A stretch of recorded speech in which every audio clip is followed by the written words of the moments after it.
নমস্কাৰ শ্ৰোতাসকল ৰাজ্য চৰকাৰৰ অধীনৰ চৰকাৰী কৰ্মচাৰী আৰু পেঞ্চনাৰসকলৰ 17টা দাবী পূৰণ হ'বলৈ গৈ আছে হয় শ্ৰোতাসকল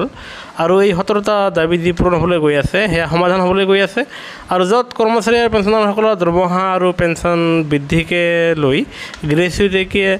বৃদ্ধি কৰাকে ধৰি আৰ্জিত ছুটি বৃদ্ধি কৰাকে ধৰি কৰ্মচাৰীসকলৰ ঠিকাভিত্তিক চাকৰি নিয়মীয়াকৰণক লৈ ঠিকাভিত্তিক কৰ্মচাৰীৰ দৰমহা বৃদ্ধিক লৈ টিউটৰ শিক্ষকৰ চাকৰি নিয়মীয়াকৰণক লৈ আনহাতে প্ৰধান শিক্ষকৰ পদক লৈ লগতে আন অন্যান্য দাবীসমূহৰ ওপৰত সদৌ অসম প্ৰাথমিক শিক্ষক সন্মিলনীৰ এক বৈঠক অনুষ্ঠিত হৈ যায় আৰু বৈঠকত উপৰোক্ত 17টা সিদ্ধান্ত অহা 6 অক্টোবৰ দিনাখন বিশদভাৱে আলোচনা কৰি সেয়া সিদ্ধান্ত গ্ৰহণ কৰি আপোনাৰ মেমৰেণ্ডাম আকাৰে ৰাজ্য চৰকাৰক জনোৱা হ'ব যাতে উপৰোক্ত 17টা কৰ্মচাৰীসকলৰ দাবীসমূহ শীঘ্ৰে যাতে ৰাজ্য চৰকাৰে সমাধান কৰি কৰ্মচাৰীসকলক উপকৃত কৰে আৰু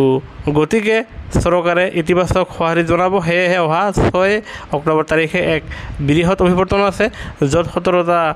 দাবী তাত স্থায়ী সমাধানৰ কাৰণে চৰকাৰক আগবঢ়া হ'ব সেয়েহে কৰ্মচাৰী পেঞ্চনাৰৰ প্ৰতিটো শেহতীয়া খবৰ প্ৰতিটো শেহতীয়া জাননী সকলোতে আগত পাবলৈ আমাৰ চেনেলটো ছাবস্ক্ৰাইব কৰিবলৈ নাপাহৰিব ভিডিঅ'টো চোৱাৰ বাবে ধন্যবাদ জয় অসম।